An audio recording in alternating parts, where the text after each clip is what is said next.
Hello student, hello all of you. हम आपको RBSC class 6 का कंप्यूटर करा रहे हैं, जो कि आज से हम स्टार्ट कर रहे हैं आरबीएससी क्लास 6 का कंप्यूटर। अगर आपने इससे पहले कंप्यूटर की वीडियो नहीं देखे, देख लीजिएगा। अब इससे ये 6 क्लास का वीडियो देखने से पहले आप 5th क्लास का देख लीजिएगा। आप प्लेलिस्ट में चेक कर लीजिएगा, आपको आरबीएससी कंप्यूटर नाम से आपको मिल जाएगा। ठीक है, तो क्लास वाइज आपको मिल जाएंगे जिस भी क्लास की आप देखना चाहते हैं। आज से हम स्टार्ट कर रहे हैं आपका 6 क्लास का कंप्यूटर। ठीक है, अध्याय 1 है जिसका नाम है हिस्ट्री ऑफ कंप्यूटर, कंप्यूटर का इतिहास। ठीक है, इस चैप्टर में हम कंप्यूटर के इतिहास के विषय में पढ़ेंगे। ये आपकी जो आरबीएससी है उसकी न्यू बुक है, ये आपकी है। अब तक जो हमने सीखा है यहाँ पे बताया गया है। अब तक हमने क्लास 5th में क्या क्या सीख चुके हैं। हम पिछली कक्षा में हम कंप्यूटर की मूलभूत जानकारी प्राप्त कर चुके हैं, यानी कि जो बेसिक इन्फॉर्मेशन कंप्यूटर की होती है उसे हम सीख चुके हैं, उसे हम प्राप्त कर चुके हैं। जैसे कंप्यूटर के भाग यानी कि पार्ट ऑफ कंप्यूटर हम पढ़ चुके हैं। कंप्यूटर के उपयोग, कंप्यूटर का क्या क्या कार्य होता है, इसके लाभ और हानियाँ क्या होती हैं, और इस अध्याय में हम कंप्यूटर के इतिहास को जानेंगे। ठीक है, ये जो हम 6 क्लास में जो फर्स्ट चैप्टर पढ़ रहे हैं 6 क्लास का, इसमें हम इसके इतिहास को जानेंगे और इसकी पीढ़ियाँ जानेंगे तथा कंप्यूटर के प्रकारों को भी हम इसमें जानेंगे। ठीक है, तो चलिए शुरू करते हैं। कंप्यूटर का विकास होने में कई वर्ष लग गए। कंप्यूटर जो हमारा है वो आज का नहीं है। ठीक है, कंप्यूटर बहुत पुराना है, कंप्यूटर बहुत समय से ही चल रहा है, पर ये विकसित होते होते आज हम कंप्यूटर के युग में यहाँ तक पहुँचे हैं। ठीक है, तो वही बता रहे हैं यहाँ पे, कंप्यूटर का जो विकास है वो आज का नहीं है, बल्कि कई वर्षों इसे विकसित होने में कई वर्ष लग गए। आधुनिक कंप्यूटर की प्राथमिक अवधारणा, जो आधुनिक कंप्यूटर जो आज हम कंप्यूटर देख रहे हैं, आधुनिक कंप्यूटर मतलब जिन कंप्यूटरों को आज हम देख रहे हैं उनकी जो स्टार्टिंग थी 1940 के दशक में पूर्ण हुई, और यहीं से कंप्यूटर की प्रथम पीढ़ी का आगमन हुआ। जो कंप्यूटर की फर्स्ट जनरेशन थी, प्रथम पीढ़ी थी, इसका आगमन कब हुआ था? 1940 में। 1940 में कंप्यूटर की जो है, जो कंप्यूटर की पहली पीढ़ी का, कंप्यूटर की फर्स्ट जनरेशन का जो है वो आगमन हुआ था। ये फर्स्ट जनरेशन की स्टार्टिंग थी। वर्तमान में कंप्यूटर का उपयोग सभी क्षेत्रों में किया जाता है। आज ऐसा कोई भी क्षेत्र नहीं है जहाँ कंप्यूटर का उपयोग ना होता हो, चाहे आपका स्कूल हो, कॉलेज हो, या फिर किसी कहीं आप शॉपिंग करने जाते हैं, शॉपिंग मॉल हो, या छोटी सी दुकान भी हो, वहाँ भी कंप्यूटर देखने को मिल सकते हैं। ऑफिस में, रेलवे स्टेशन पर, ठीक है, हर जगह कंप्यूटर आप देख सकते हैं। हर क्षेत्र में आज के समय में कंप्यूटर का उपयोग किया जा रहा है। इसलिए इस आधुनिक युग को कंप्यूटर का युग भी कहा जाता है। ठीक है, यही कारण है कि आज के समय, ठीक है, आज के इस आधुनिक युग को कंप्यूटर का युग भी कहा जाता है। इसे कंप्यूटर का युग भी हम कह सकते हैं। कंप्यूटर का इतिहास, हम जानते हैं कि कंप्यूटर शुरुआत में आज जैसे नहीं थे। जो स्टार्टिंग में जो कंप्यूटर थे वो आज की तरह नहीं थे, ना ही वो इतने आसान थे। ठीक है, जो शुरुआत के कंप्यूटर बहुत बड़े बड़े हुआ करते थे और ये सब जगह उपलब्ध नहीं थे। तो आज जिन कंप्यूटर को आज हम देखते हैं, स्टार्टिंग में कंप्यूटर ऐसे बिल्कुल भी नहीं थे। जैसे जैसे समय बदलता गया, कंप्यूटर में भी विकास होता गया। ठीक है, जैसे जैसे हमारा विकास हुआ, जैसे समय बदला, धीरे धीरे करके कंप्यूटर ने भी अपने आप को विकसित किया। कंप्यूटर का भी विकास होता चला गया और कंप्यूटर का आधुनिक रूप तैयार हो गया। आज जो हम कंप्यूटर देख रहे हैं, ये रूप कंप्यूटर का तैयार हो गया। अबेकस, ये एक डिवाइस आपको दिखाई दे रही है, ये अबेकस है। इसका नाम क्या है? अबेकस है। ये भी एक तरह का स्टार्टिंग में कंप्यूटर हुआ करता था जिसे गणना करने के लिए उपयोग किया जाता था। आज से लगभग 3000 ईसा पूर्व मेसोपोटामिया के लोगों द्वारा मनकों और तारों की सहायता से एक उपकरण बनाया गया। ठीक है, आज से लगभग 3 ईसा पूर्व जो मेसोपोटामिया एक जगह है, मेसोपोटामिया एक देश है, वहाँ के लोगों ने कैसे बनाया था? मनकों और तारों से। यहाँ पे जो आपको ब्लैक ब्लैक काले काले जो आपको ये मनके दिखाई दे रहे हैं, ये मनके हैं, और ये रॉड जैसी दिखाई दे रही हैं सीधी सीधी, ये आपके तार हैं। जिन तारों के अंदर मनकों को, ये काले कलर के जो मोती जैसे आपको दिख रहे हैं, इन मोतियों को डाला गया है। ठीक है, इन मनकों की सहायता से इसे बनाया गया है, इस उपकरण को बनाया गया है। और 600 ईसा पूर्व चीन के लोगों ने इसे अवेकस नाम दिया। ठीक है, 600 ईसा पूर्व में जो चीन के लोग थे, चीन के लोगों ने इसे अवेकस का नाम दिया। ये जो आपको ये उपकरण दिखाई दे रहा है, सबसे पहले इसे जो बनाया था मेसोपोटामिया में से बनाया गया है 3000 ईसा पूर्व में, जिसे इसको जो बनाया गया है इसे मनकों और तारों से बनाया गया था। फिर 600 ईसा पूर्व में जो चीन के लोग थे, चीनी लोगों ने इसे अवेकस नाम दिया, और जापान के लोगों ने इसे सोरोबान कहा। जापान के लोगों ने इसे क्या कहा? इसे सोरोबान कहा। जापान के लोगों ने इसे सोरोबान कहा। ये जानना रुचिकर होगा कि बहुत से चीन के लोग आज भी व्यापारिक और लेन देन के कार्यों में अवेकस का उपयोग करते हैं। ये जो अवेकस आपको डिवाइस दिखाई दे रही है, आज भी चीन के लोग कह रहे हैं कि आज भी चीनी लोग हैं, चीन के लोग हैं, व्यापार और लेन देन के कामों में अवेकस का उपयोग करते हैं। प्रारंभिक कक्षाओं में विद्यार्थियों को गणना सिखाने के लिए अवेकस गणना यंत्र का उपयोग किया जाता था। ठीक है, स्टार्टिंग में जो गणना है, नंबर को सिखाने के लिए अवेकस का उपयोग किया जाता था। आप भी अपने घर में अपने दादा से, हो सकता है आपके जो पिताजी ने भी इसे उपयोग किया हो, या आपके दादाजी ने इसे उपयोग जरूर किया होगा। इसे गणना करने के लिए, नंबर को काउंट करने के लिए इस तरह की डिवाइस का उपयोग किया जाता था। ठीक है, अब पास्क लाइन दूसरी डिवाइस आ जाती है यहाँ पे, जिसका नाम है पास्क लाइन। ठीक है, पास्क लाइन, यहाँ पे एक पिक्चर आप देख रहे हैं, ये पास्क लाइन है। फ्रांसीसी गणितज्ञ ब्लेज पास्कल ने विश्व का पहला यांत्रिक कैलकुलेटर बनाया। ठीक है, ये जो ब्लेज पास्कल थे, ब्लेज पास्कल ने विश्व का पहला यांत्रिक कैलकुलेटर बनाया था। ये लाइन आप याद रखेंगे कि विश्व का पहला यांत्रिक कैलकुलेटर जो है किसने बनाया था? ब्लेज पास्कल ने बनाया था। और ब्लेज पास्कल जो थे वो फ्रांसीसी गणितज्ञ थे। ठीक है, बनाया जो दशमलव प्रणाली के जोड़ घटाना कर सकता था। ये क्या कर सकता था? ये दशमलव प्रणाली के जोड़ घटाना को कर सकता था। इसे पास्कलिन नाम दिया गया। इस डिवाइस का नाम क्या पड़ा? इसको पास्कलिन नाम दिया गया, क्योंकि इसे ब्लेज पास्कल ने बनाया था, तो इसी के नाम पर इस डिवाइस का नाम पास्कलिन पड़ गया। यह अनेक चक्रों यानी कि व्हील्स और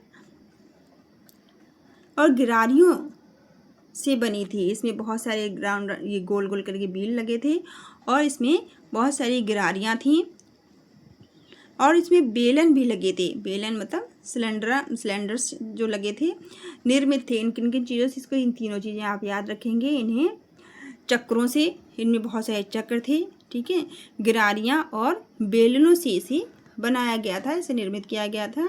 यह उपकरण वर्तमान वाहनों में किलोमीटर मापने के ओडोमीटर की तरह भी कार्य में लिया जाता है। ये जो डिवाइस आप देख रहे हैं, इस डिवाइस को आज के समय में भी, ठीक है, वाहनों में, जो वाहन रहते हैं उनमें उपयोग किया जाता है। वाहनों में किलोमीटर मापने के लिए ओडोमीटर की तरह से का उपयोग किया जाता है। तत्पश्चात इसके बाद क्या हुआ? जर्मनी के गॉटफ्रीड लिबनीज नाम के एक वैज्ञानिक हुए हैं। इन्होंने क्या किया है? इन्होंने पास्कलिन में कुछ परिवर्तन किए। ये जो वैज्ञानिक थे, इन्होंने जर्मन के थे, और इन्होंने इस पास्कलिन डिवाइस में कुछ परिवर्तन किए थे। गॉटफ्रीड ने जो पास्कलिन डिवाइस है, इसमें कुछ चेंजेस किए, कुछ परिवर्तन किए, जिससे इसके द्वारा गुणा भाग कर पाना भी संभव हो गया। पहले इस पास्कलिन से गुणा भाग नहीं हो पाता था, केवल जोड़ घटाना ही हो पाता था, लेकिन बाद में इस डिवाइस से गुणा भाग करना भी संभव हो गया। इससे बाद में गुणा भाग भी किया जाने लगा। अब आ जाते हैं आपके चार्ल्स बेबेज, ये आप पिक्चर देख रहे हैं, ये पिक्चर चार्ल्स बेबेज के है। इन्हीं फादर ऑफ कंप्यूटर भी कहा जाता है, कंप्यूटर का पिता भी इन्हें कहा जाता है। तो आधुनिक कंप्यूटर की संकल्पना, जो ये आधुनिक कंप्यूटर का आविष्कार है, इन्हीं के द्वारा माना जाता है। तो आधुनिक कंप्यूटर की संकल्पना अंग्रेजी वैज्ञानिक चार्ल्स बेबेज द्वारा की गई थी। ठीक है, ये लाइन आप याद रखेंगे कि फादर ऑफ कंप्यूटर जो है चार्ल्स बेबेज को कहा जाता है, और चार्ल्स बेबेज ने ही आधुनिक कंप्यूटर की संकल्पना की थी। उन्होंने एक के बाद एक 3 स्वचालित यांत्रिक गणकों के निर्माण का प्रयास किया था। इन्होंने एक के बाद एक जो है कंप्यूटर का निर्माण किया था। ऑटोमेटिक मशीन मैकेनिकल कैलकुलेटर का जो है निर्माण इन्होंने किया था। ऑटोमेटिक मैकेनिकल कैलकुलेटर का निर्माण इन्होंने किया था। इन्हें डिफेंस इंजन नाम दिया गया था। जो इन्होंने बनाया था इसका नाम क्या पड़ा था? Defence engine. डिफेंस इंजन इनका नाम पड़ा था। जो इन्होंने बनाया था ऑटोमेटिक मैकेनिकल कैलकुलेटर जो इन्होंने बनाया था उसका नाम क्या पड़ा था? डिफेंस इंजन उसका नाम दिया गया था उसे। इस क्रम में बेबेज ने 1833 में एक और संगणक यंत्र का निर्माण आरंभ किया, जिसे विश्लेषणात्मक इंजन यानी कि एनालिटिकल इंजन कहा गया। इसे क्या कहा गया? फिर से इन्होंने जिसका निर्माण किया था 1833 में, इसे एनालिटिकल इंजन कहा गया। एनालिटिकल इंजन को सही अर्थों में आज के आधुनिक कंप्यूटर का पूर्वज कहा जाता है। और ये जो एनालिटिकल इंजन है, ठीक है, इसे ही आज के आधुनिक कंप्यूटर का जनक यानी कि आधुनिक कंप्यूटर का पूर्वज कहा जाता है। आज जो आप कंप्यूटर देख रहे हैं इसका पूर्वज जो है इसे एनालिटिकल इंजन को ही माना जाता है। बेबेज ने वे मूलभूत सिद्धांत स्थापित किए जिन पर आज का कंप्यूटर काम करता है। और ये जो चार्ल्स बेबेज थे इन्होंने ही कंप्यूटर के वो सिद्धांत दिए थे जिनके कारण आज का हम कंप्यूटर देख पा रहे हैं, जिसके डिजाइन का आज के कंप्यूटर जैसे केंद्रीय प्रोसेसर और संगणक क्षेत्र, मेमोरी और आउटपुट डिवाइसेस आदि का उपयोग किया जाता है। जो आज आप कंप्यूटर देख रहे हैं वो इसी का प्रारूप माना जाता है, इन्हीं का, क्योंकि इन्हें ही जो हम कंप्यूटर में इनपुट आउटपुट डिवाइसेस देखते हैं, मेमोरी देखते हैं, प्रोसेसर देखते हैं, जो CPU से उसका उनके सिद्धांत जो हैं चार्ल्स बेबेज ने ही दिए थे। इन सभी योगदानों के कारण ही चार्ल्स बेबेज को जो है उन्हें कंप्यूटर का पिता कहा जाता है, कंप्यूटर का जनक कहा जाता है, फादर ऑफ कंप्यूटर कहा जाता है। सन 1833 में अगस्ता एडा किंग नामक महिला ने चार्ल्स बेबेज का सहयोग किया। इन्होंने कंप्यूटर का पहला प्रोग्राम लिखा। अब देखिए 1833 में ही एक मैडम थी अगस्ता, जिनका नाम था अगस्ता एडा किंग इनका नाम था, जो एक महिला थी। उन्होंने चार्ल्स बेबेज का सहयोग किया था। चार्ल्स बेबेज के उनका सहयोग करते हुए इन्होंने कंप्यूटर का पहला प्रोग्राम, जो कंप्यूटर में आज तो कंप्यूटर में बहुत सारी प्रोग्रामिंग लैंग्वेज आ गई हैं, कंप्यूटर में न जाने कितनी प्रोग्रामिंग लैंग्वेज आज तो हैं, अनगिनत हो गई हैं, लेकिन कंप्यूटर का जो पहला प्रोग्राम लिखा था वो किसने लिखा था? अगस्ता एडा किंग ने, जो कि एक महिला थी। उन्होंने चार्ल्स बेबेज का सहयोग किया और इन्होंने कंप्यूटर का पहला प्रोग्राम लिखा था। इसी कारण सन 1980 में अमेरिकी रक्षा विभाग ने एक नई प्रोग्रामिंग भाषा को उनके सम्मान में एडा नाम दिया था। ठीक है, इसी के कारण, इनके इस योगदान के कारण ही 1980 में जो है जो अमेरिका के रक्षा विभाग ने इन्हें नई प्रोग्रामिंग भाषा को क्या नाम दिया था? एडा नाम दिया था, जिसे आप याद रखेंगे। अब आ जाते हैं IBM पे। ठीक है, चैप्टर काफ़ी बड़ा है तो हम इसे 2-3 वीडियो में करेंगे। ठीक है, एक में करेंगे तो बहुत बड़ा हो जाएगा। चलिए देखते हैं, हिस्ट्री ऑफ कंप्यूटर्स में काफ़ी बड़ा है ये। IBM का क्या है? अब 1943 में अमेरिका के हार्वर्ड विश्वविद्यालय में के भौतिक वैज्ञानिक हार्वर्ड एकेड ने IBM international business machine corporation को दुनिया की पहली और वर्तमान में सबसे बड़ी कंप्यूटर बनाने वाली कंपनी है। ठीक है, कंप्यूटर बनाने वाली सबसे बड़ी कंपनी कौन है? ये IBM है, जिसका पूरा नाम क्या है? International business machine.